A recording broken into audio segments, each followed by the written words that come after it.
Hello and welcome back to the JoyCircuit podcast. My name is Jeremy Hoagland, former Phantom Thief, and today I am joined by a person of lordly caliber, Alex Tanner. Nice. And I'm also joined by the wielder of the Atlamilia, Joe DeCoste.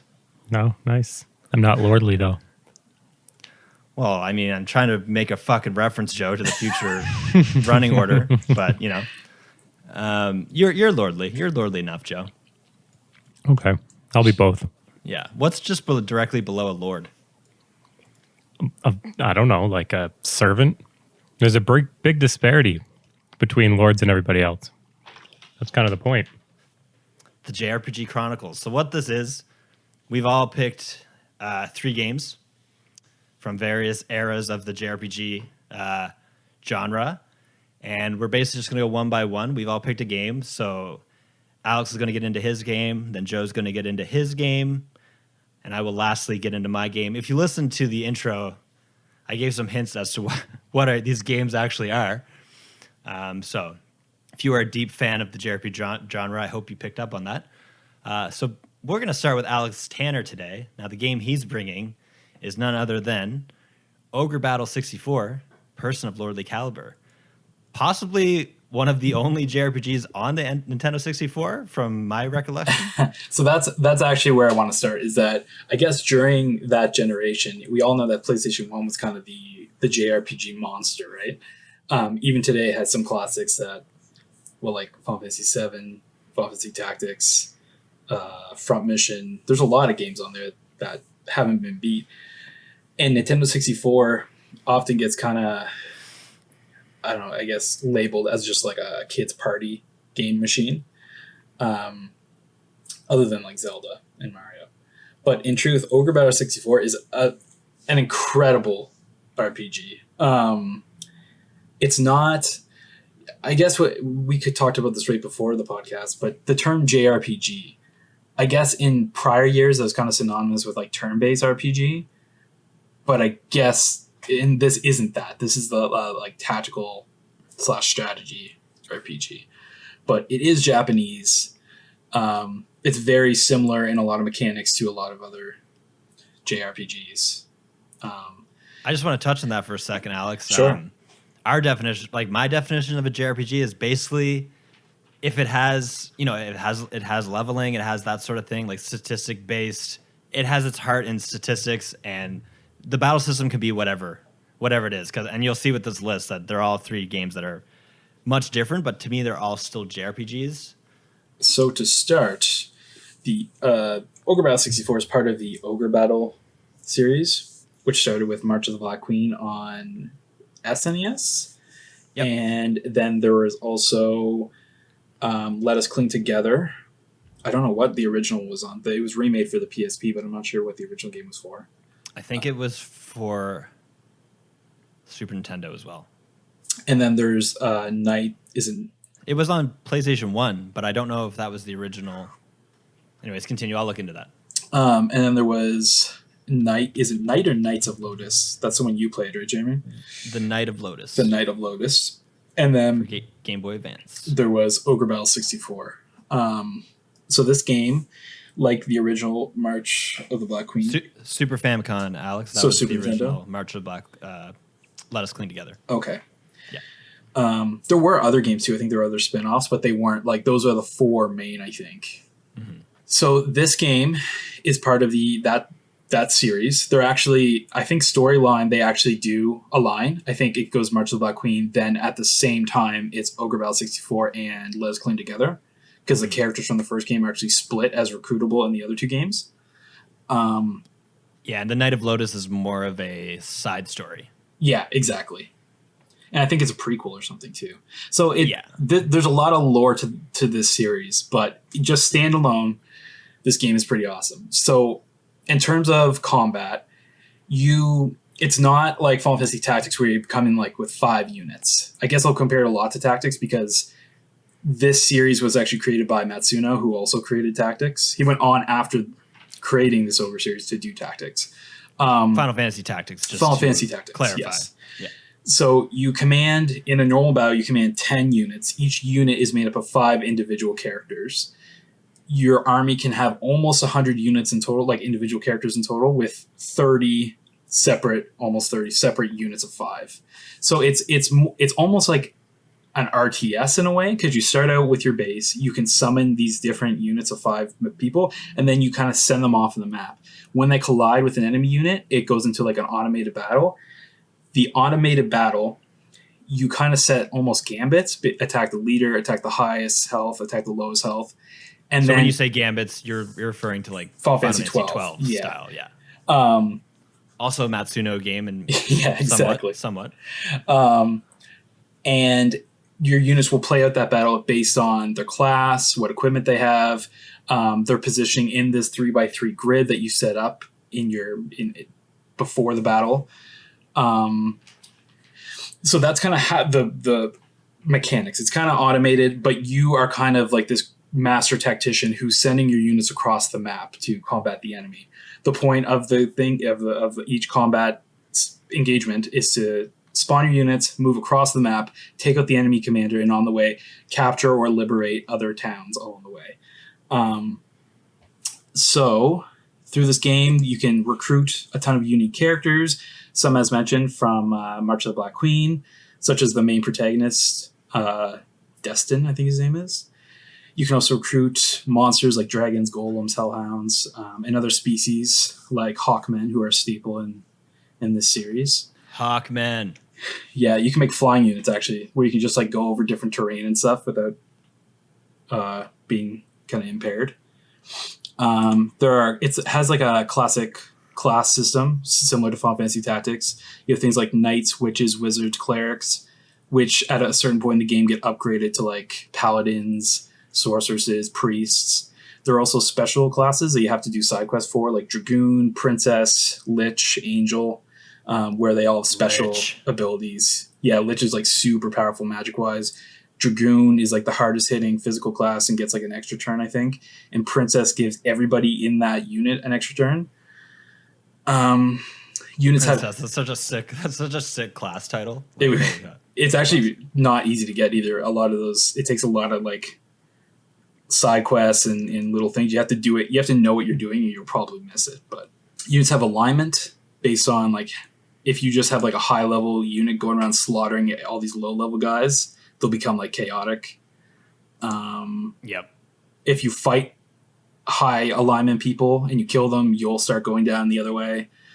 And that is actually used for the chaos frame. The chaos frame is actually this hidden meter that kind of determines your endings and the way the story goes. So there are 2 main endings to this game, depending on what you do in terms of choices during the game, I believe, and also capturing villages. So villages and towns throughout your engagement maps, that's where you can send your units to just like rest over time and stuff.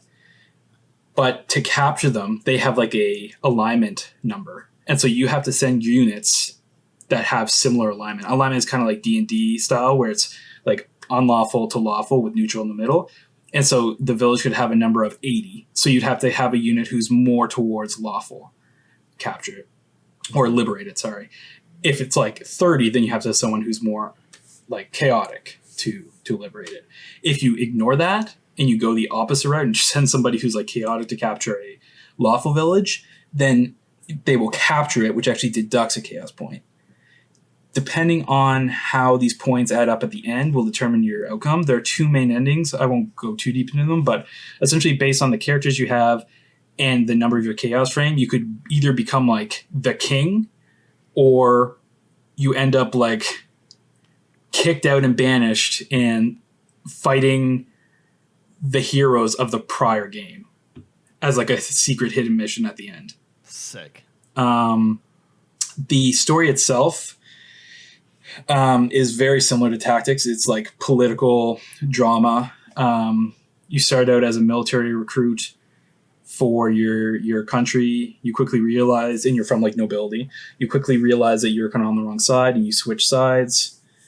And then you find out this whole deep plot about this holy empire who's just kind of the mastermind for all these wars going on over the continent. They kind of control your country, so you're trying to get it back. And then it goes into like demons and summoning like a weird goddess who wants to kill everybody. Yeah, it's It's normal JRPG story, but it's pretty fantastic. Again, similar if you like the political side of tactics, there's a lot of that here. Alex, hearing you speak like about the systems and whatnot, I've only played Ogre Battle 64 probably about like 5 hours in total. So I have an idea of like the overworld map, like you say, is very much like RTS, and then the battles are definitely similar to Final Fantasy 12. But like when you're speaking about the alignments and like the different classes and a lot of those other like deeper systems, kind of, it's cool how similar they are to the other Tactics Ogre games, which I have played extensively. Like I beat Tactics Ogre Let Us Clean Together for the PS1 version. I also beat the PSP version, and I've also completed Tactics Ogre The Night of Lotus. And a lot of those systems really carry forward. So like while the gameplay is a lot different in Ogre Battle 64 compared to the Tactics Ogre series in terms of the actual battling. Yes. So many of those systems are the same, and that's cool. It brings the series together, I guess you could say. And it feels like a connected world. So that's really, really cool that Matsuno was able to do that. And also like the more political slant to the storyline, that's like right in his wheelhouse. Like he is great for that. Like you say it's like there's some like typical JRPG like trappings and whatnot, but I would say like he has a real talent for creating these stories that do have some of those tropes, but they also are it feels more grounded for some reason with these games, especially if you look at like Final Fantasy Tactics, which is probably the best example of that. There's another thing about Matsuno, like he is one of the most underrated developers for sure. Oh, 100%. Like just look at his output, like Ogre Battle, Tactics Ogre, Final Fantasy Tactics, Vagrant Story, Final Fantasy 12. Like holy crap, that is a fucking good list of games. And should be noted, his dealings with this game, he was with Quest, and then he essentially created the other 3 Ogre games we mentioned. He had designed an idea for the 3rd game and notes and storyline and everything. And then he actually left Quest to go make Final Fantasy Tactics with Square. So this game was actually carried forward by like the remaining Quest staff, but he had actually written out, I believe, from what I've read, most of the story. So it's like a Matsuno story, but not actually directed by Matsuno. Yes. From what I understand. And did you see? I know for sure you saw it because you probably showed me the leaked Yes. Final Fantasy Tactics 2 gameplay that we saw, and it was basically like Ogre Battle essentially. Yep. Oh, dude, it's so frustrating. That would have been crazy. I mean, I think I would have probably just wanted more similar gameplay to Final Fantasy Tactics, but even so, like I would have taken that for sure. We need more games. Honestly, we need a closure to we don't even need a closure. I mean, this is, I think, in the Ogre Battle saga, he released episodes 4, 5, and 6, and then one of those Star games, Wars, yeah, Star Wars treatment. Yeah. How about we get 1, 2, and 3? Like, let's do it. And also, we should also it should be mentioned that the Ogre Battle franchise is now owned by Square Enix. Yeah, exactly. And so I mean, it's why not? They have the resources. Just just put a small development team on this. Yeah, release it on Switch, man. It'd be perfect. Other big things to comment on this. The soundtrack, man, is fantastic. It's actually created the soundtrack. The composers are Hitoshi Sakimoto and Masaharu Iwata, who are the 2 composers for Final Fantasy Tactics, along with Hayato Matsuo, who worked on the Shenmue series, Dragon Quest series, Final Fantasy 12, and Front Mission 3. So like they have the 2 composers who did all of Tactics plus another guy, and you can tell like when if you just mixed these 2 soundtracks, Final Fantasy Tactics and Ogre Battle 64, you wouldn't be able to tell like from which game. They're both incredible. So they're like, good. The Ogre Battle series and the Ivalice series, they're their sister series, basically. Well, they said, yeah, essentially Final Fantasy Tactics is the spiritual successor to this whole series. Yeah. But yeah, honestly, it sucks because I feel like this game was really overlooked, and I didn't sell it properly. Like you need to play it, and you need to give it some time. But it's fantastic. It's such a good game. It's so jolly. It has great vibes. It's so cool that you can go through this game multiple times, find different characters, make different choices. You can lose. I mean, very early on, if you pick the wrong choice, this guy who's like your best friend, your second character, like your Lancelot, essentially, you can lose him. You can mess up, and he will end up being a boss later in the game that you'll have to kill. Like, there's just a lot to this game. There are a lot of characters you can bring in. It's fantastic. It's a great game. No, I agree. And the series needs some love, Alex. And I think we need to make it our goal on the JoyCircuit podcast to just talk about Ogre Battle and Tactics Ogre whenever we get a chance. And Legend of Dragoon. And Legend of Dragoon and Final Fantasy Tactics. Yeah, exactly. I think even in the last episode, you mentioned Ogre Battle in some capacity as well. So we're just going to keep mentioning it and hoping we can will it into existence. We gotta. And again, people listening to this are probably like, he's just saying it's just like Final Fantasy Tactics. And yes, that's 100% true, because Final Fantasy Tactics is one of the greatest games ever made. It's so good. So anything similar to that would obviously be just fantastic. 100%. Great game. Excellent. All right. Moving on to the second pick here. This is Joseph's pick. Classic PS2 action RPG. And that game is Dark Cloud 2. Take it away, Joe. Yeah, right. So this is a game that I actually usually forget about. Like, I know we've done like favorite games of all time type lists in the past. Never even crossed my mind. Like, just forgot it existed. But for some reason, I've just been kind of thinking about it a lot recently.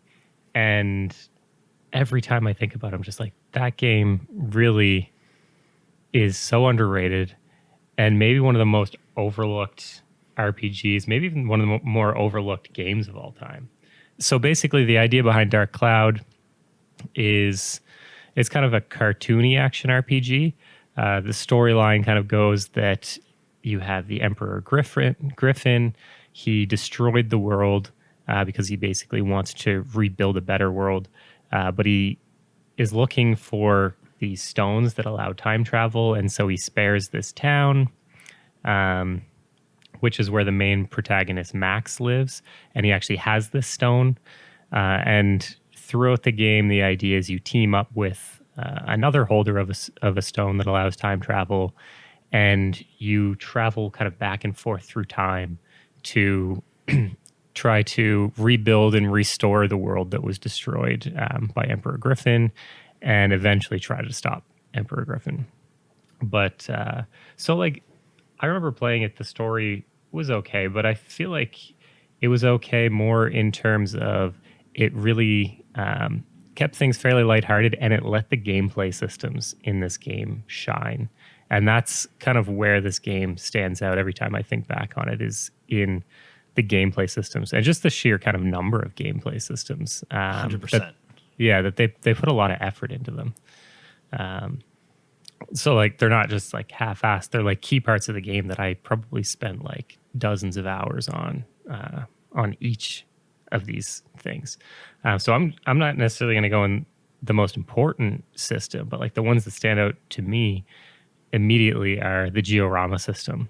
So basically, the world in Dark Cloud 2 is not an open world. You generally have the town, and then you have like level and dungeon based kind of, that's how you go through the world and go through the story. But the Georama system allows you to kind of have multiple different towns that you actually build up.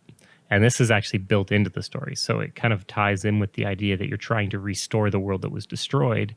You do that by basically build, like, you can physically build these things. You can craft the buildings and the items that go in them, and you can place them however you want in these different town templates. And you do multiple throughout the story. Playing through the levels, you kind of unlock blueprints for different things that you can craft. And then you can even collect characters and NPCs that you can move into the towns. So to me, it was at the time a fairly well realized world building experience within an RPG. So that like completely other system that was integrated into the main story, that at the time I had so much fun with. I love world building. So you combine an RPG, add world building in, to me, that's like a golden combination. I look for that like in every game now. Like any game, I think, could be improved by adding world building into it. Well, like, and the way you're talking about it is like you're talking about literal world building. Yeah. Like not just like world building through like the plot and the lore. You're talking about the diorama system. You're literally rebuilding the world. Exactly. Yeah. You're placing the buildings. You're doing like a little like Sim City style thing. Yeah, and from what I remember, like as you go through the dungeons, and at the further you get into these dungeons, you unlock more pieces of diorama for the town. Right. And so generally, once you get to the end of the dungeon, you'll need to build something up in your town to progress to like the end of that dungeon and move on to the next area. Yeah, because it's tied directly in with the story. So to progress the story, you need to restore these towns, and you need to restore them to a certain point. Yeah, and I like how those two systems are like interlinked that way. Yeah, it's not just an add-on that you can skip if you want to. But yeah, I spent a lot of time building worlds. I think Venecio, the water diorama area, was always my favorite because you could actually build like piers and then build like a floating town. I remember that one. Yeah, and then my second favorite system in this game, and these are like secondary systems to the main game itself, which is amazing, but this is probably what I spent most of my time doing, was building the world and then golfing. So that's so nice. So at the end, so basically the world is kind of composed of different, say, dungeons, and the dungeons have levels. So you basically progress through each level to reach the end of like the dungeon type thing. And I think at the end of every level, there's a round of golf that you can play. Or there's basically one golf hole that you have to actually play like you would a real golf game. You aim, put spin, choose power of the shot. You can bank. You can bank the shots sick. Off of stuff, and the idea is to get it to the hole in as few shots as possible. So, Joe, I just want to add, like for listeners and for Alex to give some context to this, the levels in the game within the dungeons are randomly generated. So at the end of these levels, you get the option to play the golf minigame, which is called Sphera. And so you're basically golfing throughout this randomly generated dungeon after you've cleared like all the battles and whatnot. Yep. Yeah, it's really fucking interesting idea, and it's implemented super well. It was a lot of fun. Like more fun than a lot of golf games, because like the fact that you can just do bank shots and stuff like that. And I mean, this is so it's not like a straight line. It's literally, you can take multiple paths to get to the hole. So yeah, a lot of fun. And doing the Sphera, it also for completing it, you get some sort of benefit.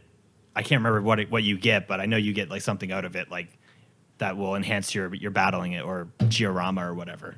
Yeah, but just the golf was reward enough in itself. And the other cool thing is like the golf clubs are kind of like weapons in this game, so you can like craft them and upgrade them, I think. Yep. And then another kind of side mini game that I spent a little less time on, but it was still fun, was like you can go fishing, and then you can breed the fish in like an aquarium and enter them in races and stuff. And I think you can even do like weight competitions with them. Again, another really well realized like side system that like I just was a lot of fun in this game. Now that's kind of what I always think back fondly on is these are probably the major side systems, but I don't know, like not every game takes the time to fully realize some these things as well as this game did. The Dark Cloud 1 had fishing, but it didn't have the addition of you being able to breed them and whatnot. Dark Cloud 1 also didn't have Sphera either. I'll probably touch on Dark Cloud in a little bit, the original. But anyways, continue, Joe. Yeah, and then I guess the other major system is sort of the crafting system. So in this game, you don't really level up your character; you level up your weapons. And to do that, you can craft the weapons, but then you can also just use materials that you find in the world to upgrade and customize the weapons. So I think with the customization of the weapon, for example, Max starts with a wrench and eventually gets a gun. And they have different attributes and like different elements that determine the damage that they do on different types of monsters.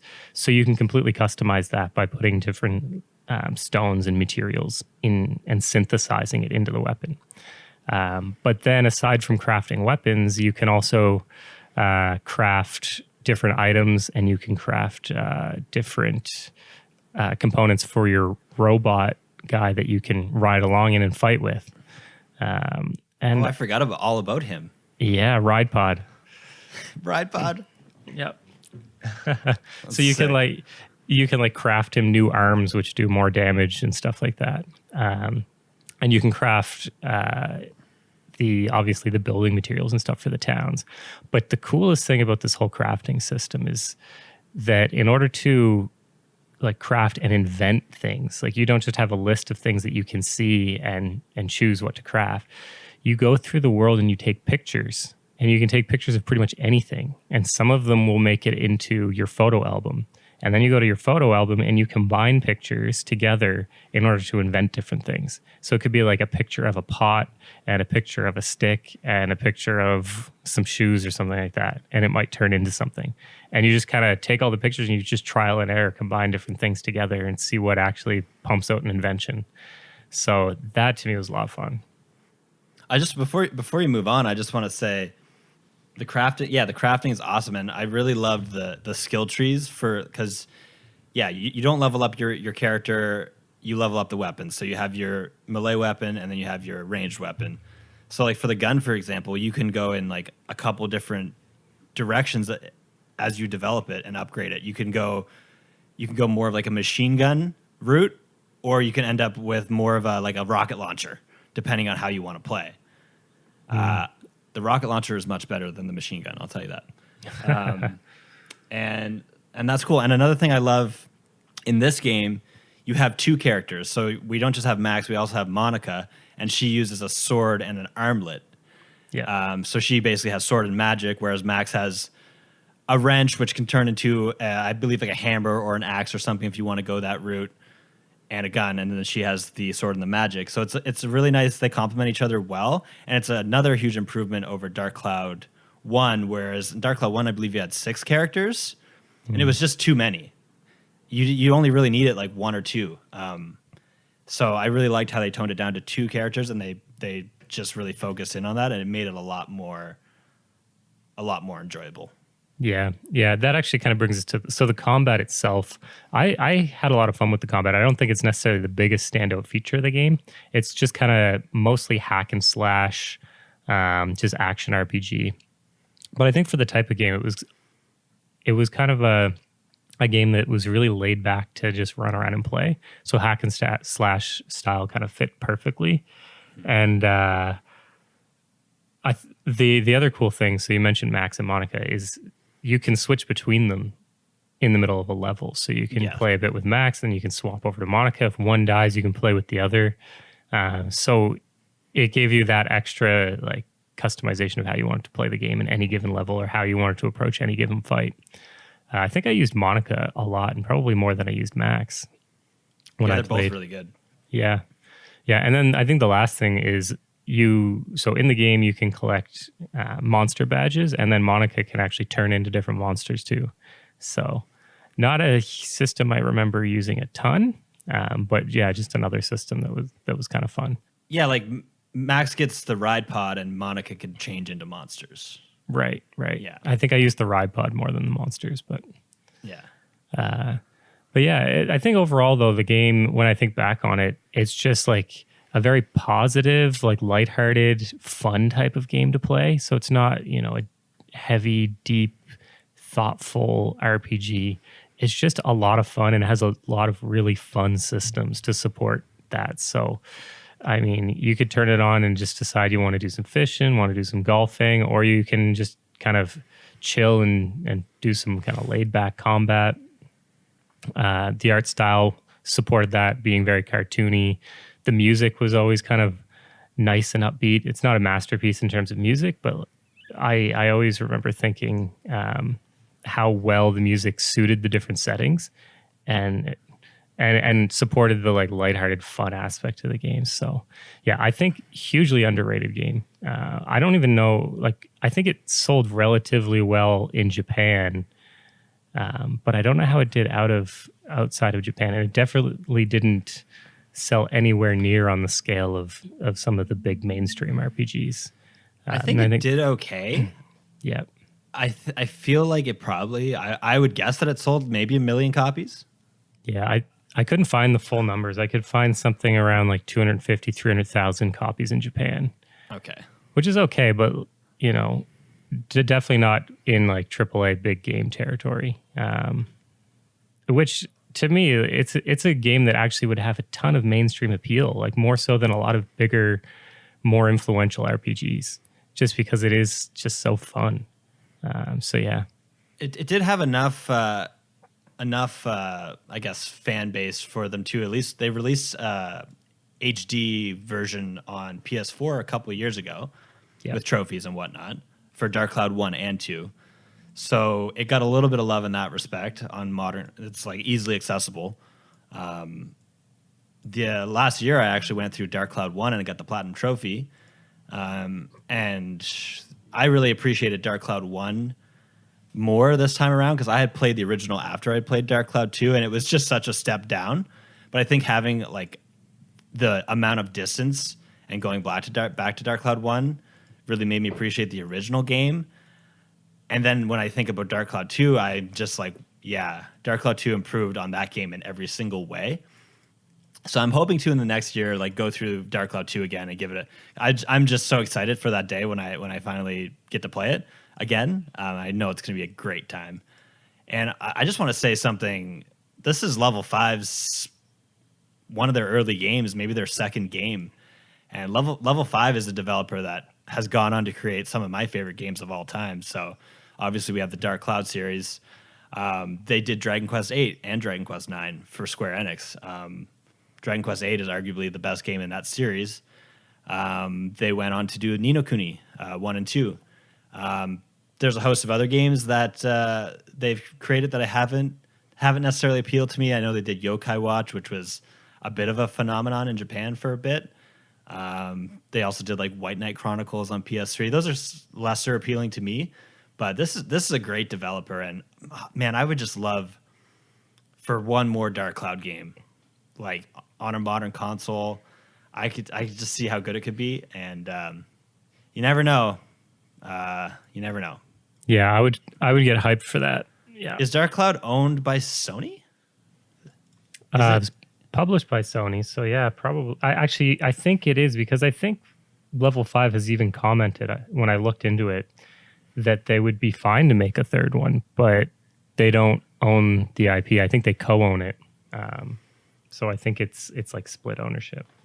Yeah, and I know in the last episode of the JoyCircuit podcast, I was talking about Legend of Dragoon and how Sony doesn't really have a lot of JRPGs. Well, I guess I forgot about Dark Cloud being at least some, like, I guess the publishing rights would be Sony's at the very least.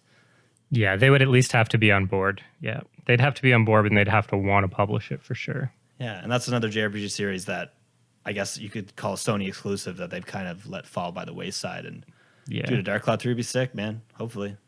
Yeah. Let's will it into existence. Anything else you want to add about Dark Cloud, Joe? Dark Cloud 2? Nope. I'm good. Right on. All right, so we're going to get into our last game of the JRPG Chronicles. That game is my choice, and it's Persona 5. So this is a more recent release compared to the other two games we mentioned.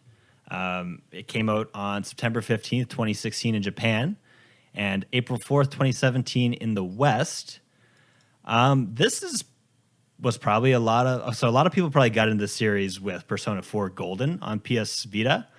But I think the release of this game really took it to the next level, and it's been reflected in the sales. I read earlier today over 3.2 million copies sold as of May 2020. So that's pretty good for a JRPG, which I think you would think would be more of a niche title, and it still kind of is.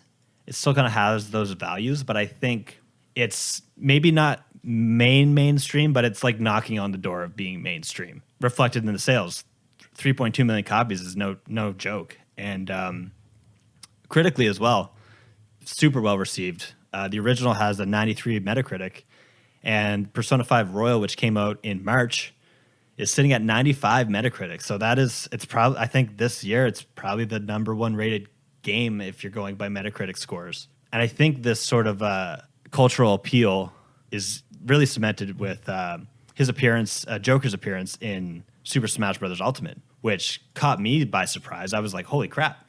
When I heard about that announcement, I was stoked, and I was kind of like, I couldn't believe it. And I'm like, oh my God, like Persona it's getting there, man. Like it is one of the big JRPG series at this point.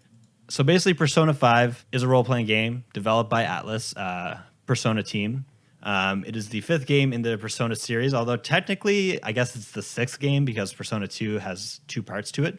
And Persona is also, I guess it should be mentioned, was originally a spin-off of the greater Shin Megami Tensei series, which is one of the longest running series, a lot more popular in Japan, but there's been a few notable releases in the West that have, are very least cult classics, I would say.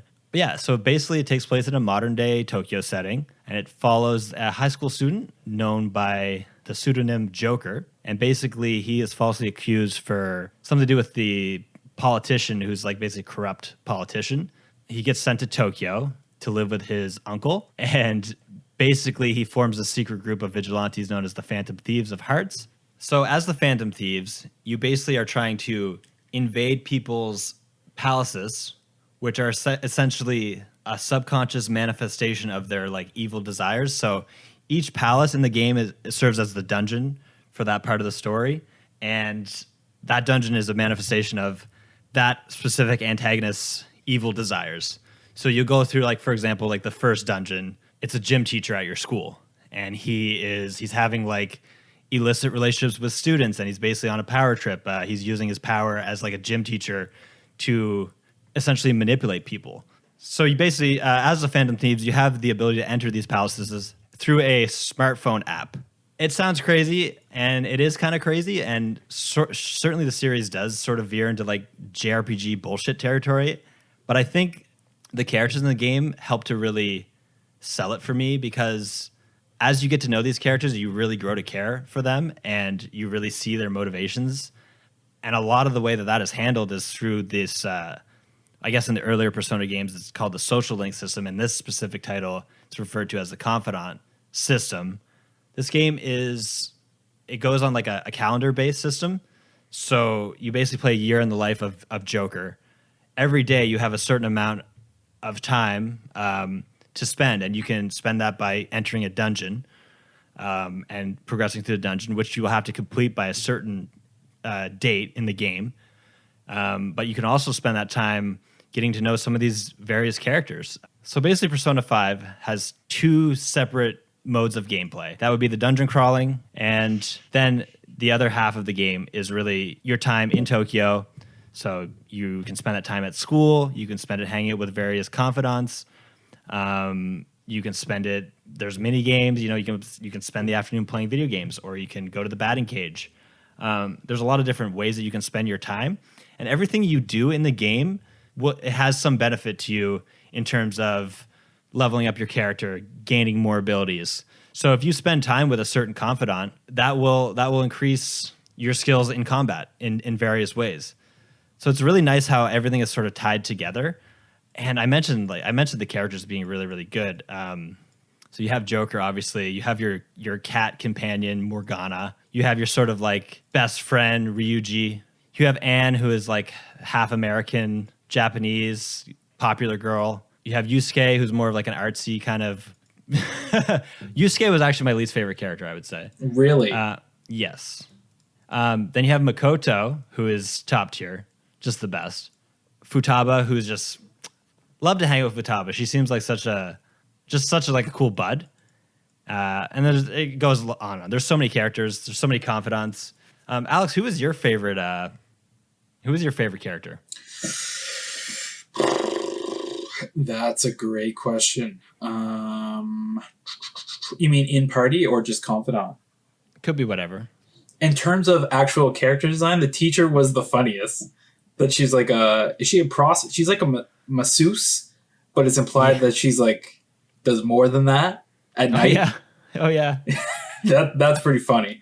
In terms of the characters in your party, I like both. Oh, what's her name? The girl with the brown hair, Makoto, or no? What's her name? Bike Persona. Yeah, I liked her and Anne. I like them both a lot.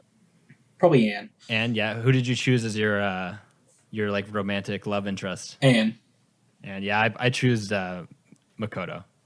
Yeah, she would have been my second if I was going to do another run. Well, it was between Makoto and Futaba, but Futaba's like a little bit too young, and it just felt weird. But she's more like my homie type of thing. The girl from Royale looks cool though too.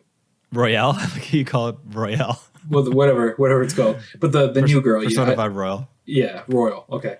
Yeah, she looks really cool. I don't know her name, but yeah. So everything in this game is just like, okay. So prime example, the menus. How sick are the fucking menus in this game? Oh my god. It has the most stylish menus. Like honestly, just scrolling through the menus is a joy, because I feel like especially in JRPGs, like menus are very, very important, and this game just takes it to the next level. Best menus, hands down. And like even like when you complete like a combat or a battle, you see Joker running through and you're getting the various stats pop up on screen. Like it's just so exciting and just so like I don't know. I just love it so much. The music is great. Showed it to the Velvet Room theme. Shoji Meguro, like Persona 3, 4, and 5 all have amazing music. He's done most of the music for a lot of the Shin Megami Tensei series. And yeah, I don't know, man. This game is just sick. Like, Alex, so this was your first Persona game, right? It was, yeah. And you're probably in for the series going forward, right? Yeah, so back in the early 2010s, I bought Persona 3 and 4 on the PS2, but I never got around to playing them. I think it was 2 and 3. I don't know, whichever ones were on the PS2. I got those ones, and I never played them. And I always wanted to get into the series, but I didn't have a Vita to play Golden. So when this came out, it was a perfect opportunity. And I don't know, everything about the aesthetic, the characters, I really liked from the get-go. And yeah, it was a fantastic game. Incredible game. I'm definitely in going forward. And honestly, if you ever get the chance, I would definitely go back and play at least Persona 4. So I played 3 and 4 going into this game. I can't honestly say that 5 is for sure my favorite. Like I'm not 100% sure on that, because I kind of really like all three of them almost equally. And I have a soft spot for 3, even though it's objectively worse than 4 and 5. I just really, really like the characters in that game, particularly. But I mean, Persona 5 improved on 4 in multiple ways. 3 and 4 had randomly generated dungeons, similar to actually like Dark Cloud 2, as we mentioned earlier. Whereas in Persona 5, they have actual structured, fully like thought out levels, essentially. And you still have the randomness in the Mementos, yeah. Which ended up being, I think, one of the major complaints about the game was Mementos for a lot of people. Sure, yeah, it was for me probably. Yeah, I didn't mind it so much because for me it was just a throwback to Persona 3 and 4, the randomness. Right. But yeah, compared to the actual structured levels, like I could see why people weren't too thrilled by that. Also, the voice acting, it being on PS4 was a huge help. I think it also came out on PS3. You hit most of it though, man. Like it's as someone who like loves, I really enjoy psychology and trying to understand people. This game really dives into that a lot. It looks at like the dark side of people. It looks at just, I don't know, human psyche, really. If you're a psych nerd, you'd really like this game. So one thing I will say that probably puts a lot of people off. This game is long. It's really long. It's extremely long. Did you find it too long, Alex? Probably, yeah. It took me, God, I think it was like 95 hours, maybe. I don't remember my exact time. I'm guessing. I think it was around there, maybe. Yeah, I think mine was like 105 or something like that. Yeah, it was around 100. So that's, for me, that's a bit long. For an RPG, I would like, after being done, like 80 to 90 at most, and that's everything. That's story plus platinum. Yeah. And this is just story 100. Yeah. It's a very long game. But Joe, I want to ask you a couple questions here. Sure. So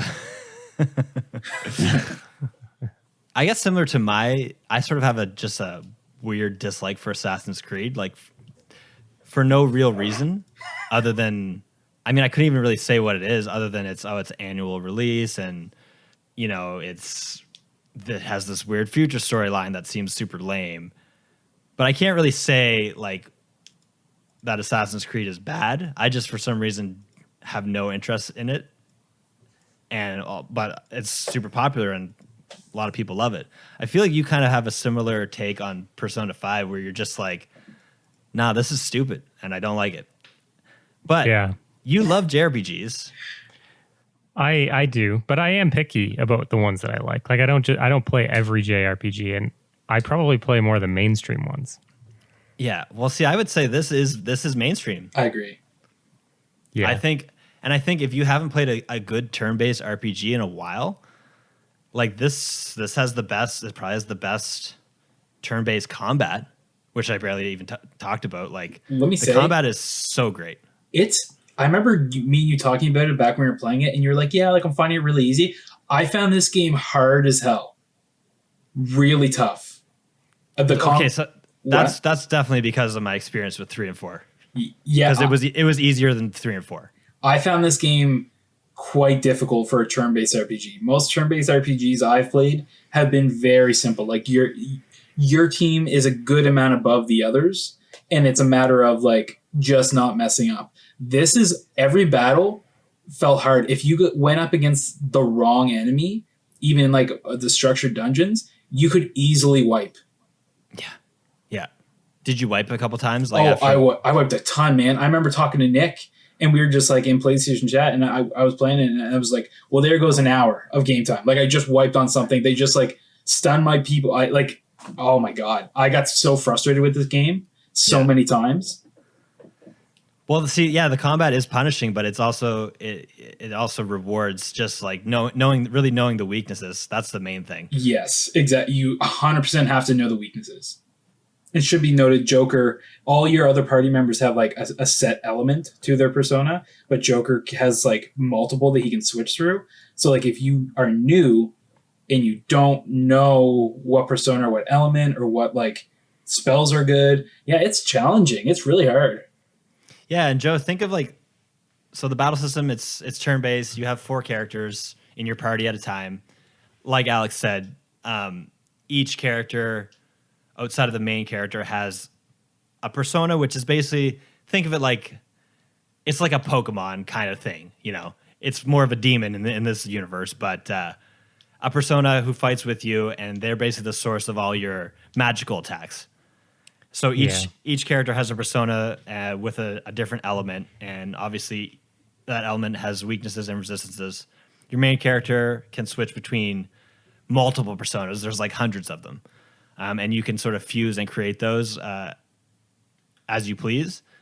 So that's really the core of the gameplay. It's in some ways I would say it has like elements of Pokemon in terms of, well, it's turn-based and just the heavy emphasis on weakness and resistances.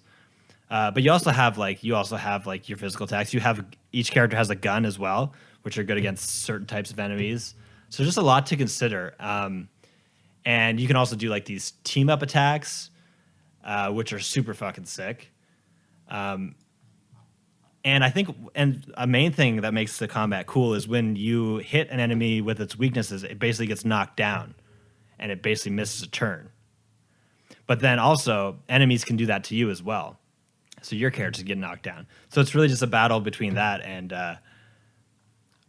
I mean, at the very least, Joe, I think you would appreciate the battle system. I might. I think for me, it's more the story. So my understanding, it's very dialogue heavy, right? Yes. Yeah. It is it is mostly voice acted though. Okay. Well, so here's where it gets me. And like, I think if anything, this podcast made me want to play it even less. That's my fault. We had a chance, Alex. I fucking wasted it. It's just the story. The story just makes me cringe to hear. Like, I'll like preface this by saying I never watched any kind of the mainstream drama shows like The OC, Gossip Girl, Dawson's Creek, Pretty Little Liars, anything like that. Like at High School Musical, Glee, because I hate high school teen dramas. Like literally they make me feel like I'm losing brain cells.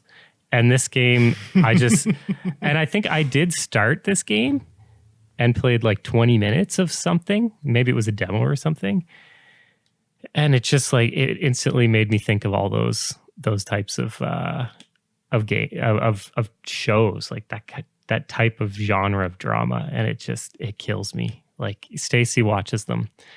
And even if I'm trying to focus on something else, I can feel like I'm losing brain cells. Like something is seeping into my brain and just killing my brain cells and making me want to die. And I think that's what Persona 5 would do, no matter how good the gameplay is. And then the second thing is I really don't like multiverse type things. Like I'll accept it in games, but if it's a major part, like I'll accept it in The Witcher because, I mean, you can overlook it to a certain extent. I can accept it in Assassin's Creed because I just pretend that the moments where they go to the future are just non-existent. I just try not to let that write to my memory. But other than that, like I feel like all of the main concepts behind the story in this game are the things that I absolutely don't like. And it's also very weird. Like beyond those things, it seems very weird. So shout out to the OC. Fucking love that show. And I also love love Gossip Girl. Exactly. I know Alex does too. Yeah, Especially OC. That's funny. I'd never really thought about that. But I guess, yeah, I mean, a large part of this game is a high school drama in a lot of ways. I always looked at it more of like, it's just very anime, like the sort of anime side of that sort of high school life, which is very different to like an American high school life. Yeah. But I never really thought about that comparison. That's kind of interesting. And like, to me, I would say like, I'm not a big anime guy. Like I love JRPGs and that's really where I get most of my anime from. I appreciate certain animes and whatnot, but it's not really my cup of tea. So like, I could totally see how that would be a turnoff too. But I find like just the characters are so well done that it makes up for any of that sort of crazy like anime cringiness that some people might experience if they're not fans of the genre. Yeah, so I don't think we're going to be able to sell Joe on this one. I don't know. No. Like, I don't, it is the high school drama. There is that for sure because you're in high school. But most of the main story points aren't that. It's more so like, it's very real things. Like, it's a teacher who's abusing his power to, like, sexually abuse children or students. Yeah. It's a politician who's super corrupt and is, like, trying to control. Well, I forget what his whole point at the end is, but he's trying to control, like, everyone. That's a bit extreme, obviously, but you know, corrupt politicians, obviously not so much. There's like a businessman doing shady things. Like it's all very. It takes these supernatural elements and uses it obviously in the story, but the actual core of these different stories is very grounded. Yeah, and this game is really fucking dark too. Like it's rated M for a JRPG. Like that's that alone. Like I think Joe, you probably wouldn't do this, but if you played for like 20 hours and you didn't like it, I would be surprised. I don't think I'd like it. And you know what, Alex? It's funny because I think maybe it goes even beyond the high school thing. Is I think I just don't like emotion-based dramas. Because like I don't like. Well, I guess 13 Reasons Why you could throw that into like the high school type thing too. But like I don't think it necessarily needs. It just needs if it focuses on the emotions of people. Then I think I'm such a hyper rational person that it just pisses me off when they do stupid things, and so I hate them. Like I hate those shows because I'm just literally probably out of my mind. And this happens, Stacey will be watching a show and I'll have like the bug of the show in my ears. So I'll have an idea what's going on. And I'm just constantly looking like what the hell is wrong with these people? Are they all idiots? So I think it's not for me. I don't think the characters in this game are like necessarily making that many bad decisions or anything. They're like the good guys. They're just trying to they're just fighting corruption essentially. Yeah. Yeah. But, I don't know, man. It sucks, but it's like for me, like I'll probably never play Assassin's Creed just because it just something about it just is not what I'm about. It's just it's unfortunate. Maybe after playing Ghost of Tsushima, you'll give one of them a shot and you'll like it. I don't think so, man, because I think I would just compare it to Ghost of Tsushima. But you might like it. You might like Persona, Joe. No, I 100% won't. At least with Assassin's Creed, you can play like an hour and know if you like it or not. But okay, Joel, let me put it to you this way: you love school. Clearly, you've been in school forever. Yes, I like the understanding of things that it brings. Well, you literally have to do tests and shit in this game, man. Doesn't that sound fun? that sounds funner than anything else you've said about it. Well, a large part of you have to study. You have to you can go to the library and read a book to increase your intelligence.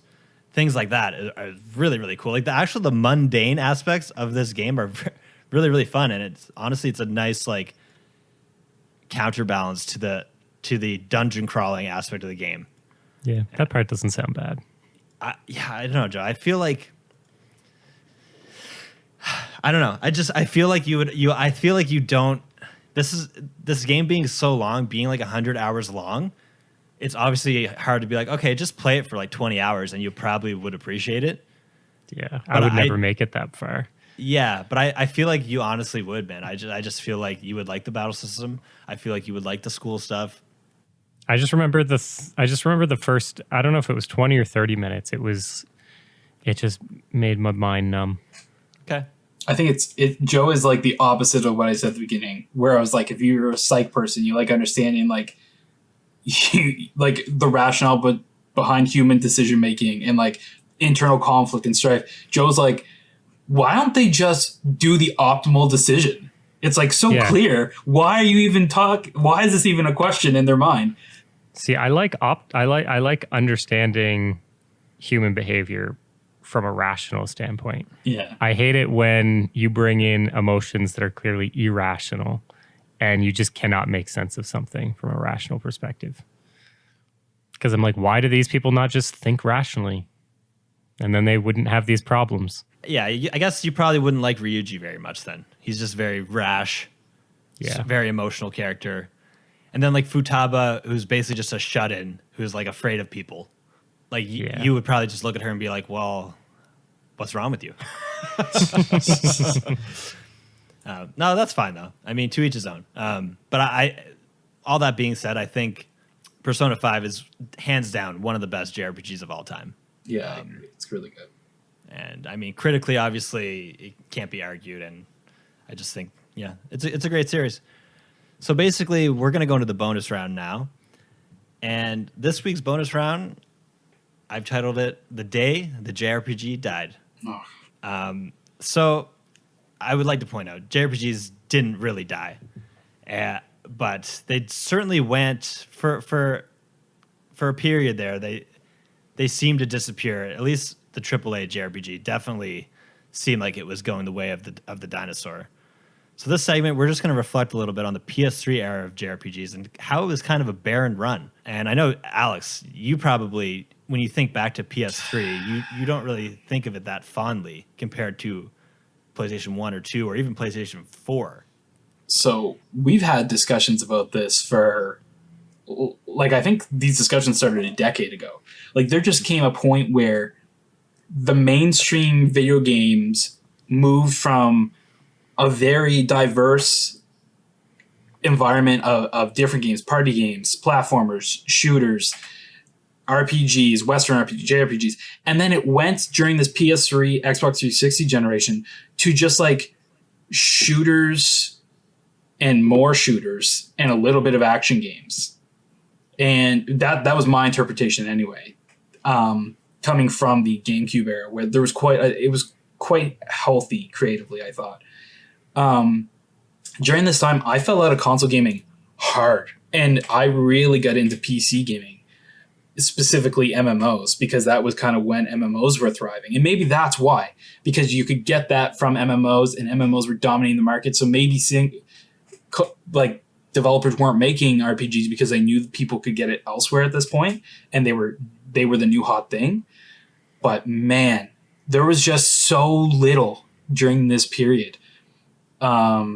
A lot of people remember it finally for things like Mass Effect and really the peak of Call of Duty and all this other stuff. But for me, it was like there was not much. In terms of RPGs, God, I mean, there's a Project Rainfall stuff on the Wii, which was Xenoblade, The Last Story, and Pandora's Tower. I own all three. I haven't actually beaten all three. I was just so disenfranchised with consoles at that point. I just never got around to it. But they were major highlights. I know Xenoblade especially is considered by many to be one of the best of the era. Yeah, well, I think so. It wasn't necessarily a bad time for RPGs in general, but specifically Japanese RPGs. I guess Skyrim was a big thing. Yeah, Skyrim. You had Fallout. You had Mass Effect. I think it was okay time for Western RPGs. Yeah. Dragon Age came out on PS3, and I think the entire series basically came out on PS3. I'm mainly talking about the retreat of Japanese RPGs into the background. And I think the greatest example of this is Final Fantasy 13, which is probably the biggest JRPG release in this time period, and how much it was trying to cater to Western audiences. To the point where the level designs were literally just a straight corridor, because Square Enix literally thought that Western audiences literally just weren't smart enough anymore to get into something any more complex than that.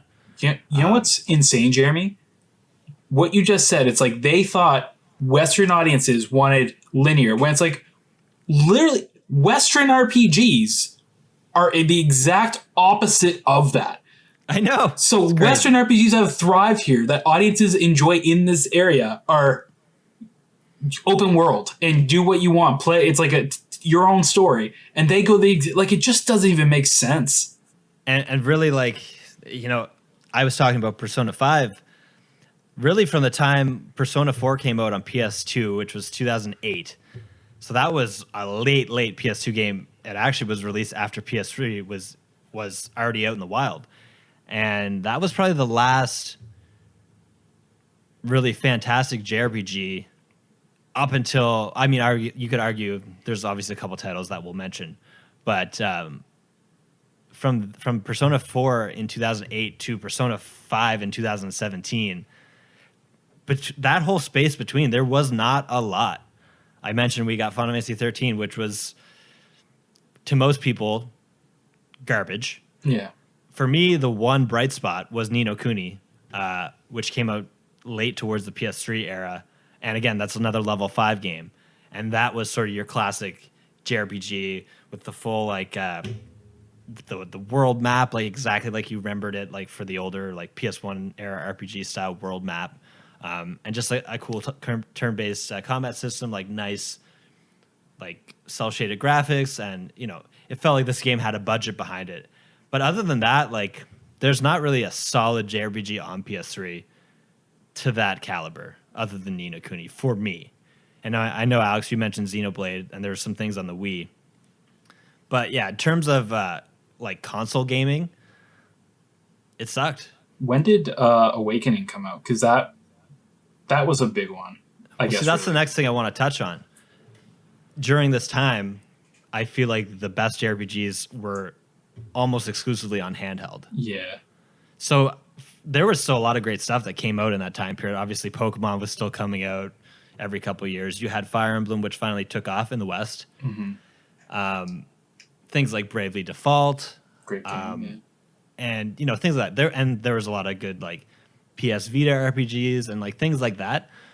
Shin Megami Tensei 4 for 3DS.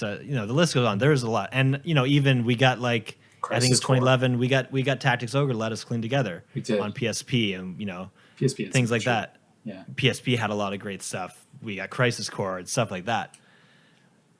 But in terms of just being on a console, there was nothing like that, and it was really unfortunate. Now, I really like the PS3 for lots of reasons, like Uncharted, Last of Us. I got into, even I was a hardcore JRPG player. Like that's pretty much all I played on PS1 and PS2. And going from that, like, I guess it was kind of good for me because I actually was forced to branch out a little bit more. And like, I played Skyrim. I played a Western RPG for like basically the first time in my life. I got into a couple like shooter series and like more action adventure series. And now I would honestly argue that action adventure, like third person action adventure, is almost my preferred genre at this point. But yeah, it was a transition point for me. And so I don't think it was necessarily bad that it happened, but I thought JRPGs were kind of like, it seemed like they weren't going to come back. Yeah, it did. It really did. And it has recovered a little bit on PS4. I would say it's recovered a lot. There's been I can at least say Final Fantasy 15 was at least good. Mm-hmm. And Persona 5 is obviously amazing. Dragon Quest 11 is 10 out of 10. Ni no Kuni 2. There's a couple other, big JRPGs that have come out. Final Fantasy 7 remake. Jesus, yeah. Jeremy. Sorry, bud. But yeah, like even like Final Fantasy 15, I would say was again Square Enix trying to cater to a Western audience in a different way. And I think what you really saw with Final Fantasy 7 remake was that they don't need to cater to that audience. They just need to do JRPGs the way they want to do them, because that's the way that genre is supposed to be. They're supposed to be a little bit linear generally. Joe, what do you think about this whole era? Did you have a sadness for like the death of JRPGs in this time, or were you just kind of like you were satisfied with the more open world games? Or what are your feelings on? I think my biggest disappointment was just the lack of a Final Fantasy game. I think had they released a good Final Fantasy game, then I would have been perfectly happy with the genre. Because I think one big RPG during that time would have been enough, because I was mostly playing PC games or just not gaming kind of over a lot of that period. So that's my biggest disappointment. I think I did actually go back during that time and kind of used the gap in JRPGs to go back and play on PS3, like Final Fantasy 7, Final Fantasy 8, Final Fantasy 9. I think I replayed all of those during PS3 era. So to me, I think it's a case of you don't really know what you're missing when it's not there. So I just found other things to play, and I was fine with it. But Final Fantasy 13 was the massive disappointment for me there. Yeah, at least you had all those PS1 classics available on PS3, which were great. And it was fun to go back and play them all again. So yeah, I think I honestly replayed through almost all the older Final Fantasies during this time period as well. So I guess it was a good time for that. Yeah.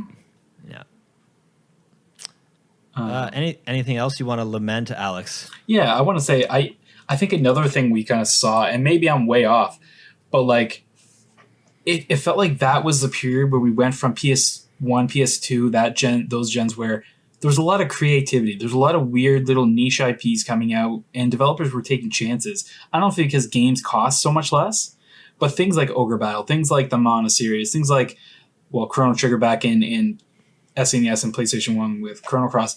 And I felt like at this gen, it was just we get to a point where companies were trying to maximize profit, and a lot of those smaller IPs that didn't sell millions just got put away. And we're starting to see a revival of some. Like we had the Mana series collection recently, and the Legend or Trials of Mana 3D thing. Like they're trying to bring stuff out again. And I guess like I Am Setsuna and stuff is kind of taking kind of nods from those older games and like they're doing things now that they didn't then, but it just kind of sucks because it felt like a step back. Yeah, I don't know. I really did not like this time. Again, I had Ragnarok, I had WoW, I had Guild Wars 2 and Star Wars and all these great MMOs to fill my time and going back and doing these old RPGs. But it felt like a step back for people who played games in the 90s and early 2000s. Yeah, there was definitely a large JRPG shaped hole in this generation. And I'm really glad it's recovered. It's better days now. Well, at least better days in terms of JRPGs. It feels like we're heading. I mean, I think this generation was a big step forward in my opinion. But it feels like we are headed to a place where companies are reevaluating like their older IPs, and hopefully we'll be getting some surprises in the years to come for what they'll resurrect. I think we will get a lot of, it'll just continue into PS5, and PS4 and Switch have been great for that, catering to that audience more. So thank God for that. All right. Well, this was our episode on JRPG Chronicles. If you like this episode, let us know. We might be covering some more JRPGs in the future, taking a look back at some of these maybe smaller, less known titles that aren't Final Fantasy. Until then, this has been the JoyCircuit podcast. My name is Jeremy Hoagland, and again, I was joined by Alex Tanner. See ya. And Joseph DeCoste. Peace.